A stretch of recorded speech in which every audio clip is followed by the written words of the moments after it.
Está tudo mudado aqui. O pastor Ivanildo disse, Deus mudou, você nem sabe o que é mudança. Se eu te dissesse que é mudança, pastor. 1 Samuel capítulo 6, eu não preciso abrir, eu vou fazer o comentário, mas eu vou só fazer o comentário, depois eu quero que abra outras passagens. Mas 1 Samuel capítulo de número 6, a Bíblia diz que quando Davi se animou em buscar a arca na casa de Obed-edom, que ele estava trazendo a arca, vocês conhecem a história, então por isso que eu não pedi para abrir, né? Que ele estava trazendo a arca, o filho de Abinadab estava cuidando da arca. E ele trazendo a arca com maior cuidado, só que a arca balançou e o menino tentou segurar, dar um suporte, e ele morreu. E Davi se entristeceu. O que muitas vezes nós passamos por cima, ali, é o porquê Davi não quis dar continuidade na arca. E nós só vamos perceber isso depois, quando Davi consegue finalmente buscar a arca e levar para Israel, para a cidade de Davi. Porque a Bíblia diz que quando ele entra na cidade, ele entra dando saltos dessa altura, de alegria. Ele era o rei de uma nação.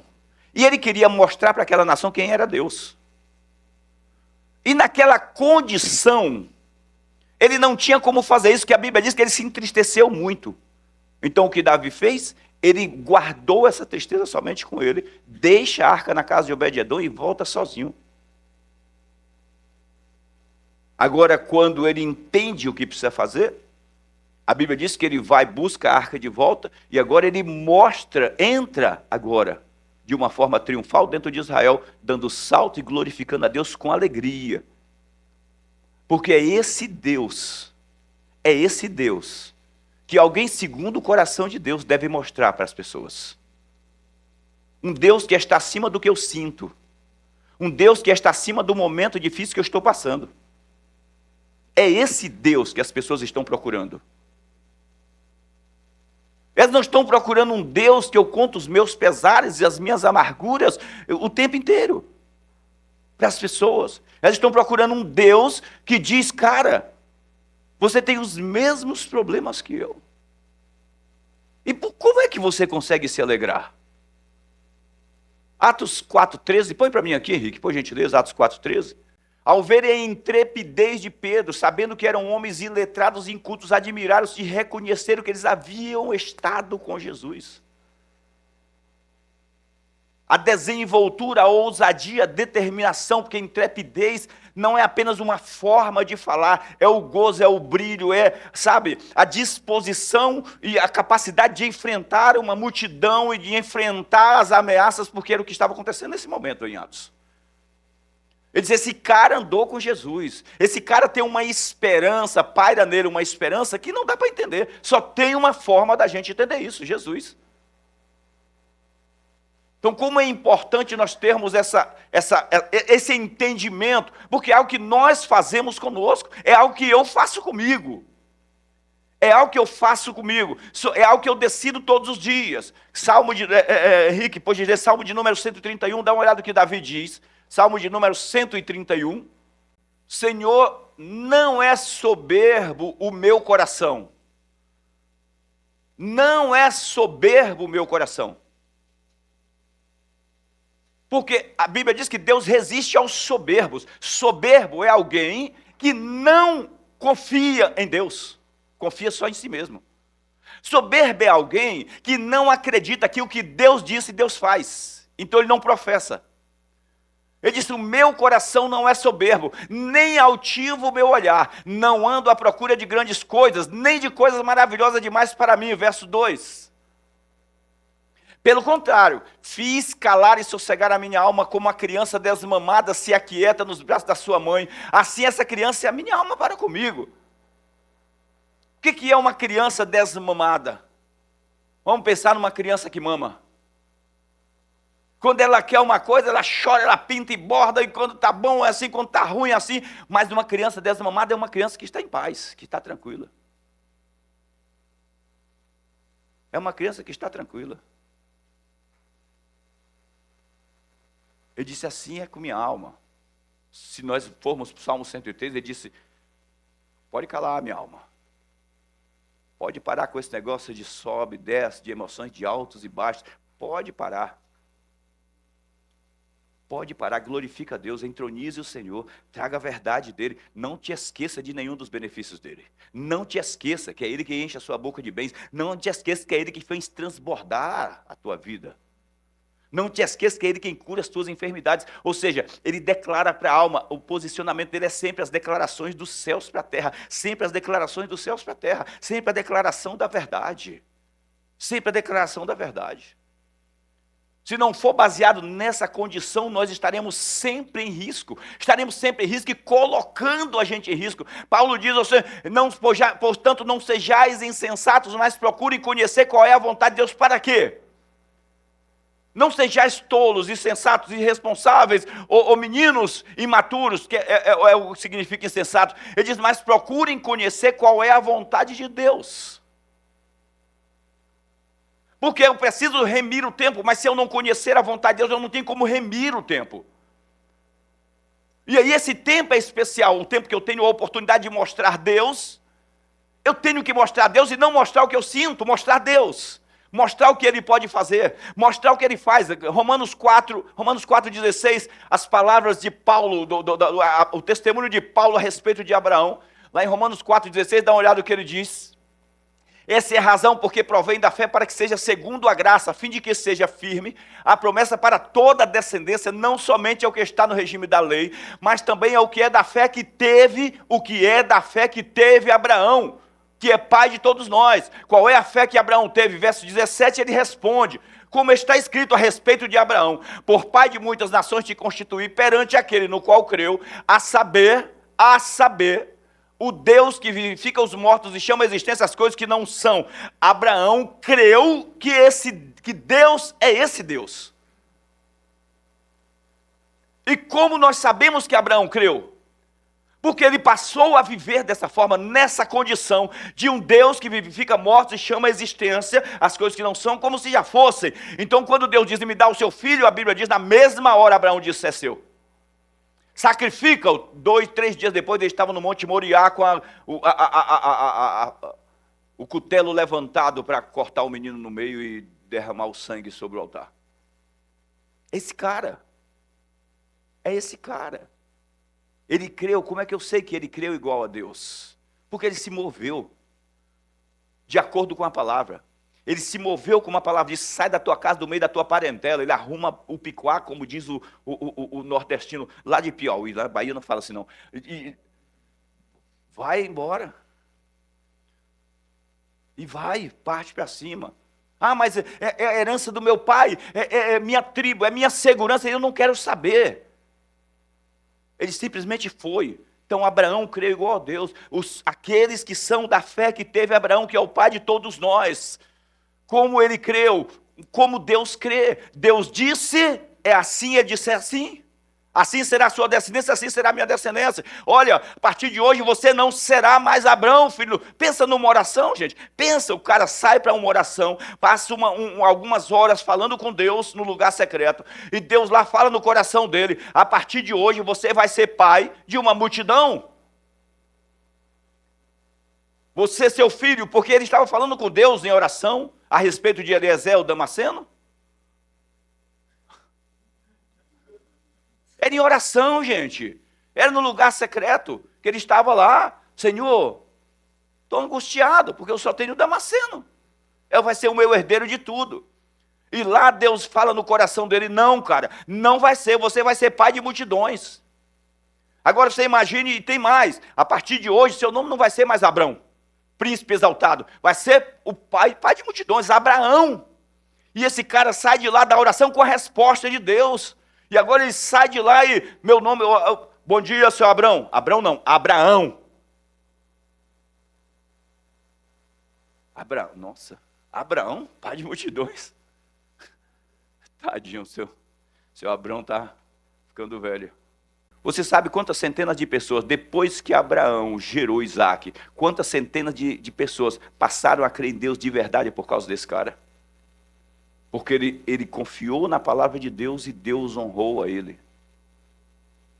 Porque ele não se moveu pelo que estava sentindo, ele levou para ele o problema para Deus. Deus disse, o problema aqui, filho, a minha palavra é o suficiente. E a Bíblia diz que ele creu como Deus e saiu de lá declarando exatamente aquilo e vivendo aquilo. Ele assume essa nova identidade. O que é que a Bíblia nos convida? Assuma essa nova identidade, se revista de Cristo. Aquele que está em Cristo é nova criatura, as coisas velhas se passaram, eis que tudo se fez novo. Assumir essa nova identidade a partir da presença dele. Então eu preciso sim lidar com as coisas do coração, porque o meu maior adversário... Olha, sabe quem é o seu maior adversário hoje? Para você que está aqui ouvindo essas verdades todos os dias, são as suas emoções. Todos vocês já sabem que o diabo foi derrotado na cruz. Todos vocês já sabem que Jesus triunfou sobre ele. A gente pode ler isso aqui 1000 vezes, mas não precisaria, poderia nem ler e vocês já saberiam. Mas a dificuldade da emoção do altos e baixos impede esse relacionamento. Então eu preciso lidar com ele, Marcos 11, 24. Por isso eu digo, tudo que em oração vocês pedirem, crendo, vocês vão receber. Vai ser assim com vocês. Henrique, volta para o 23, porque o por isso aí é a continuidade. Porque em verdade eu afirmo que se alguém disser a este monte, ergue-te, lança-te no mar, e não duvidar no coração daquilo que disse, mas crê que se fará o que disse, assim vai ser com ele. Por isso eu vos digo, agora sim o 24, que tudo quanto em oração vocês pedirem, crendo, vocês vão receber. Será assim convosco. Mas o 25, pode seguir, Henrique. E quando estiverdes orando, se você tem alguma coisa contra alguém, dá uma olhada, qual é o melhor lugar para eu receber instrução, direção e poder de Deus? Se vocês tiverem alguma dúvida, porque tem alguma coisa contra alguém, quanto tempo? Pode ter durante muito tempo. Situações que eu não consigo lidar no meu coração. Eu não estou conseguindo lidar com elas. Está sendo um obstáculo para mim. E às vezes é a própria montanha, gente. Às vezes é a própria montanha. Às vezes é a cortina que está entre mim e todo um ambiente de luz, de sol e de refrigério do outro lado. É uma situação como uma pessoa. Um sentimento, uma mágoa. Uma mágoa. Parece, gente, o que humanamente parece que quando você... Olha só, prestem atenção bastante nisso, isso é muito importante para nós. A Bíblia diz que Jesus, no seu tempo, no tempo certo, na plenitude dos tempos, Deus nos dá Jesus, perdoando os nossos pecados. Existia um tempo, Jesus não veio nem um dia antes, nem um dia depois. Havia um tempo determinado, especificado por Deus, antes da fundação do mundo. Deus sabia. O que é que poderia ter acontecido se Jesus tivesse nos perdoado um dia depois, ou vindo um dia depois? Não sei. Mas a Bíblia diz que ele veio no tempo exato. Então, todas as vezes que o meu coração é maculado de alguma forma, que eu não consigo lidar com as coisas do meu coração, e eu demoro, e eu estico isso, e eu deixo ficar cozinhando, eu perco oportunidades. Porque oportunidades, as maiores oportunidades não são coisas, são direções. E eu tenho dificuldade de ouvir direções. Porque até que eu ouça a direção, eu primeiro vou ter que lidar com a mente, a gritaria, a pressão. Enquanto eu não lido com a gritaria da mente, com as expressões da mente, enquanto eu não respiro fundo e diz, está decidido, eu não vou ouvir a direção. E a direção poderia ser para a rua lá atrás. Hoje, graças a Deus, nós temos o GPS, que quando você erra a rua, ele recalcula. Mas depende de onde você estiver, estava a 300 metros, e você errou a rua, quando ele recalcula, dá 3 quilômetros. E quando eu não lido imediatamente, cara, aprender a lidar imediatamente com as emoções, aprender a parar, aprender a permitir que o Espírito Santo me fortaleça, permitir, porque eu preciso. Qual é a próxima entrada? Onde é que eu tenho que virar à direita? Onde é que eu tenho que virar à esquerda? Isaías 30, 21, acho que é 30, 21, vê se é aí. Ou 30, 22, quando se desviares para... Aqui já, nossa, está ligeiro esse menino, além da minha cabeça. Quando te desviares para a direita e quando te desviares para a esquerda, os teus ouvidos ouvirão atrás de ti uma palavra dizendo, este é o caminho, andai nele. Cara, os teus ouvidos ouvirão. Mas aí eu permito, vai para Isaías 59, 2, 59, 1 e 2, 1, verso 1, porque a mão do Senhor não está encolhida para que não possa salvar, nem os seus ouvidos entupidos para que não nos possa ouvir, mas as vossas iniquidades fazem separação, encortinam, impedem, meu Deus de em, né? Impedem. Olha lá, ó. Separam eu de vocês, separam as direções, vocês não conseguem ouvir. Ficam impedidos de ouvir, de repente era para ontem, mas vocês acabaram demorando e vai ser só amanhã. Remindo o tempo, porque os dias são difíceis. Precisamos lidar com as coisas do coração. Precisamos acabar com isso. Gente, sabe, cônjuges que ficam semanas sem se falar. Eu estava conversando esses dias com um casal, eles disseram que ficavam semanas sem conversar. É quando tem um filho para mandar recado, e quando não tem, quando é o cachorrinho. Aí a pessoa fica falando de tabela. Vai dizer para ela, Totó. Vai dizer para ele, Totó. É demoníaco, gente. Porque a gente perde. Porque a gente atrapalha esse fluxo do Espírito, onde Ele quer mostrar a glória de Deus através de nós. Por isso que Jesus disse, venha o teu... Jesus não disse só venha o teu reino, Ele disse venha o teu reino, mas é preciso que se estabeleça a tua vontade. Porque o reino vem carregado da vontade, mas a vontade pode ficar retida. Porque tem a minha vontade impedindo que ela desça. E quando a vontade de Deus se estabelece, traz refrigério. Pedro escreve isso em capítulo 2, verso 19 de Atos dos Apóstolos, 3,19. Arrependei-vos e convertei-vos para que sejam perdoados os vossos pecados e da parte do Senhor venha tempos de refrigério. Aleluia. Se tem uma coisa que é ruim demais, é quando você está chateado com alguém. Eu já estive assim, gente, também. Você está chateado com alguém, quando você vê essa pessoa se alegando, você diz, que hipócrita. Você quer que elas fiquem tristes com você. Você quer que elas sintam o mesmo que você. Você fica badocando, lançando flechas. Salomão em Provérbio diz que eles ficam das esquinas lançando flechas com olhares. Morra, morra, morra, porque eu estou morrendo.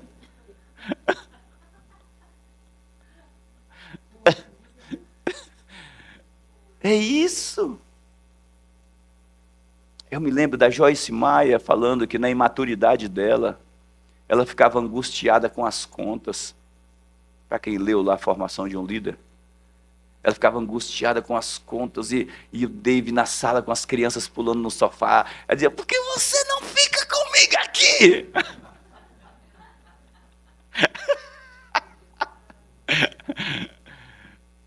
E assim, a gente precisa lidar com o nosso coração, gente. A gente precisa lidar com isso. A gente precisa, cara, urgentemente. Nós estamos no mês de gratidão, onde a gente precisa de uma abertura total de fluxo, porque 2025 vem aí cheio de oportunidades. Amém. Aleluia. Cheio, gente. Cheio de milagres, cheio de campos abertos para fluir, para semear. Cheio. Então eu preciso ser mais urgente, mais rápido. Ele disse, tira essa cortina, tira esse véu, deixa aí, libera, sai, deixa aí, deixa aí, deixa aí, deixa aí. Vamos lá para Juízes, a Sunamita, 2 Reis 6, ou é 1 Reis 6? Acho que é 2 Reis, vê lá, Henrique, se é 2 Reis 6. Eu nem me lembro, veio no coração agora, eu lembrei dela. A Sunamita, que vai tudo bem. Essa mulher é extraordinária para a gente. Jesus. A gente fala de coisas simples, né? Café pequeno, probleminha. Ao correr ao seu encontro, diz, vai tudo bem contigo, com teu marido, com o menino? E ela respondeu, tudo bem. Gente, isso é um equilíbrio de espírito extraordinário. Mas se a gente voltar ao texto, deixa eu só voltar aqui. Eu estou aqui em 2 Reis 4, só não lembrava do texto. Mas olha só. Coloca o verso 18 aí, Henrique. Tem uma lição para a gente, né? Verso 18. Tendo crescido o menino, saiu certo dia ao ter com seu pai, que estava com os segadores. Verso 18, pode ir seguir. disse ao seu pai: ai, minha cabeça. Então o pai disse ao menino, ao seu moço: leva ele para a mãe, leva esse menino para casa. O sol está muito quente, sol na moleira. E aí o moço leva para casa, no verso 20, então, pode seguir? Ele tomou, o servo levou o menino para a mãe, e sobre os joelhos ele ficou sentado até o meio-dia. Quando foi meio-dia, o menino morreu. Pode seguir. Subiu ela e deitou sobre a cama do homem de Deus, fechou a porta e saiu. Para aí, pode voltar. Presta atenção, gente. Essa mulher passava todos os dias na fazenda dela, ela era só um casal, ela e o marido, e passava todos os dias, toda semana, talvez não todos os dias, mas toda semana Eliseu passava com o servo dele ali na terra dela, tomava um café ali, batia um papo, seguia a viagem. E ela disse para o marido: esse cara é um homem de Deus. Vamos dar um conforto para ele, vamos construir aqui um quarto, e a gente deixa tudo prontinho, faz uma chave, uma cópia da chave, dá para ele, e esse quarto vai ser dele. Sempre que ele vir e passar por aqui, ele vai poder descansar aqui nesse quarto. Então assim aconteceu. Quando eles estavam desfrutando do quarto, Eliseu disse: cara, eu quero ser grato. Quero ser grato com essa mulher, quero agradecer pelo benefício que ela nos fez. O que é que a gente pode dar para ela? Aí o servo dele disse: essa mulher tem tudo. Geralmente, pessoas como Geazi, né? Tudo que eles têm é carne, então eles veem dinheiro como sendo tudo. Como a mulher, a fazendeira que construiu o quarto, tudo que ele conseguia ver é que ela tem tudo. Mas Eliseu não ficou nas palavras dele: cara, faz o seguinte, vai lá e pergunte a essa mulher. Aí ele vai, pergunta e volta, e diz: ela não tem filhos. Então chama essa mulher que vamos abençoar ela. Bom, o resultado é que ele abençoou a vida dela. Essa mulher, um ano depois, teve esse menino. O menino nasce, cresce e morre. Gente, ela não colocou o menino na sala dela. Ela não colocou o menino na porta da fazenda, pregoando a desgraça e a derrota dela. Ela levou o menino para o quarto onde ele foi criado, onde ele foi gerado. Ela colocou lá onde ele foi gerado, no espírito, no coração de Eliseu. Trancou a porta do quarto. É lá esse lugar. É nesse lugar secreto, onde tudo é gerado, é onde eu devo lidar com as minhas emoções. São centenas, milhares no mundo de casamentos que foram destruídos porque as mulheres ou os maridos não lidaram com as emoções no lugar certo. Porque lidaram jogando um na cara do outro, envergonhando, humilhando e tantas outras coisas, não lidaram no lugar certo. E foram criando cargas e cargas e cargas, e chegou uma hora que eles não suportaram e desabaram e o casamento acabou, porque não foi lidar no lugar certo. É o lugar onde nasce bênção e absorvido o pecado. Foi lá nele. Foi nele que o nosso pecado foi absorvido. Foi em Jesus. Mas é em Jesus que a nossa bênção é revelada. O mesmo lugar onde a maldição é despedaçada, a bênção é liberada. Gálatas diz isso, ou Filipenses, Colossenses. Que ele Gálatas, né, se tornou maldição em nosso lugar, quando foi pendurado no madeiro. O mesmo Jesus, o mesmo madeiro sobre o qual ele leva as nossas maldições, é o madeiro pelo qual se abre a porta para dar bênção para a gente. Então ela levou o menino, colocou no quarto de Eliseu. Pode seguir agora? 22.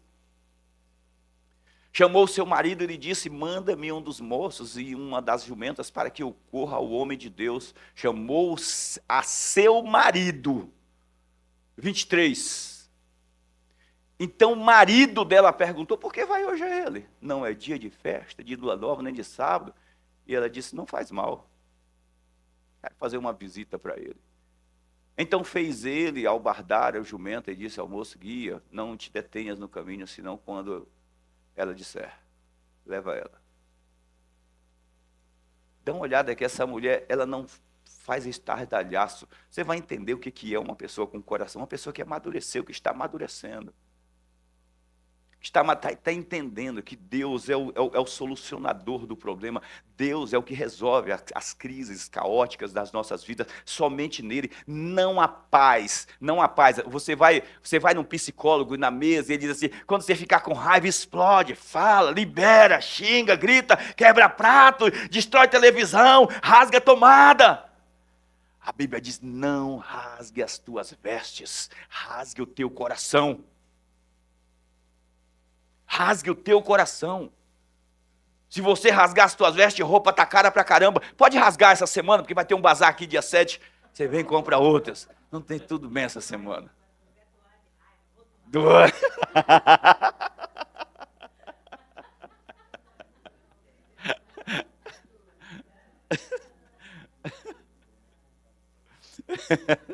Isso aí. Fica com raiva, doa tudo, depois vem e compra de novo, né? Tem roupa aí que serve pra mim? Tem.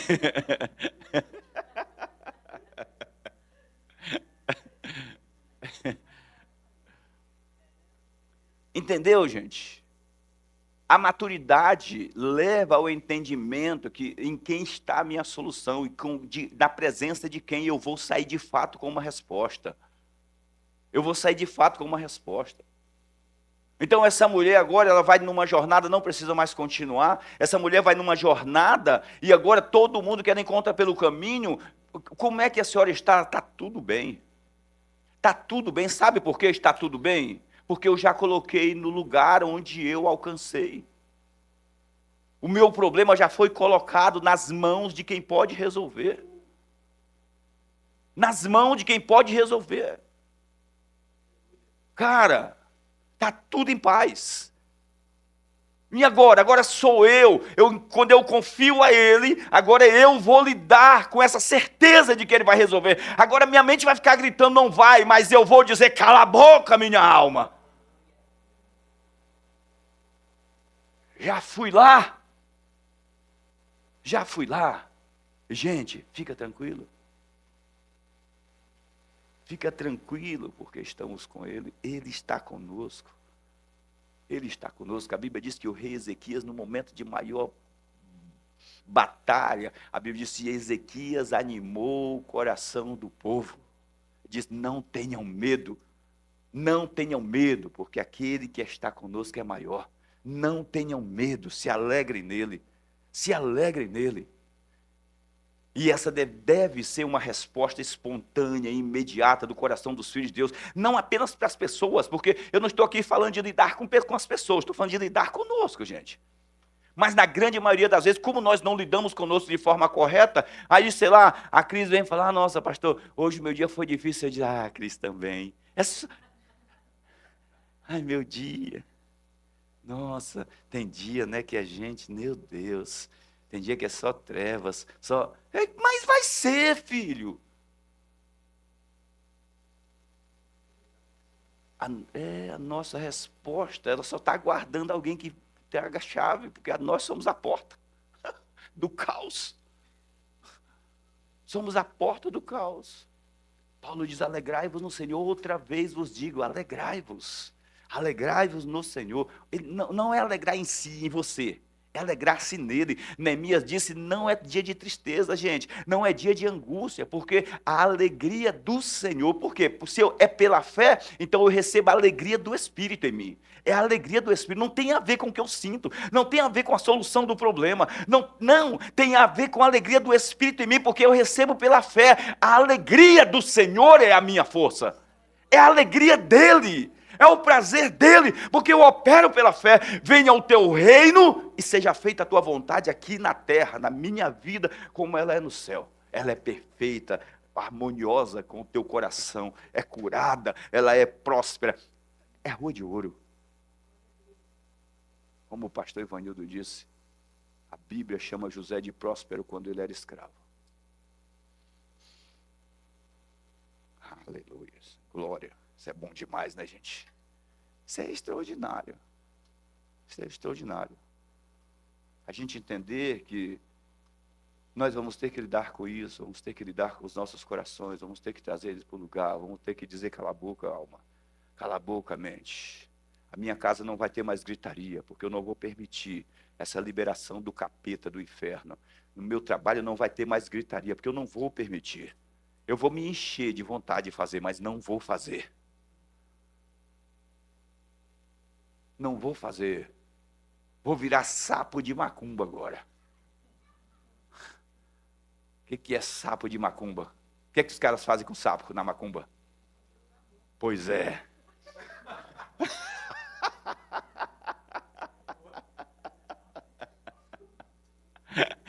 Costurar a boca. Engole o recado, filho da mãe. Engole, não vai sair. É isso aí, pastor. Ou então, vamos viver, gente, sempre de altos e baixos.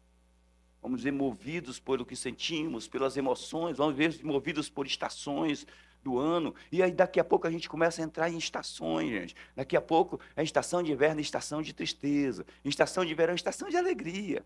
E a gente vai viver de estação em estação. A Bíblia diz que na presença dele, vou repetir o verso, a alegria é perpétua, o gozo é perpétuo, a alegria é constante. É constante, é 100% do tempo. Mas eu não vou desfrutar disso se eu não lidar com o coração. Porque a percepção do reino, ela vem por meio do coração. Provérbios 4, 23. Sobre tudo que se deve guardar, guarde o seu coração, porque é dele que procedem as fontes da vida. Guarde o seu, lide com o seu coração. Lida com ele. Deixa fluir as verdades que está em ti. Deixa fluir.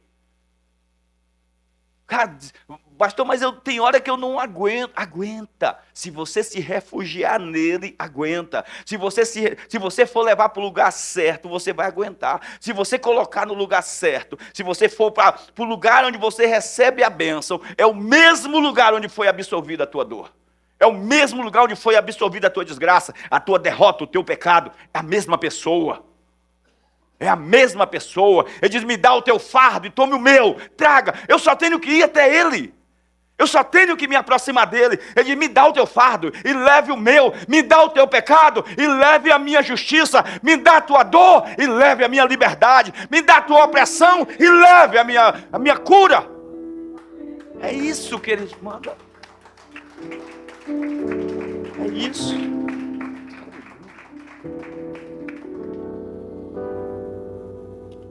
Estamos buscando bênção no lugar, mas desafogando as nossas mágoas em outro.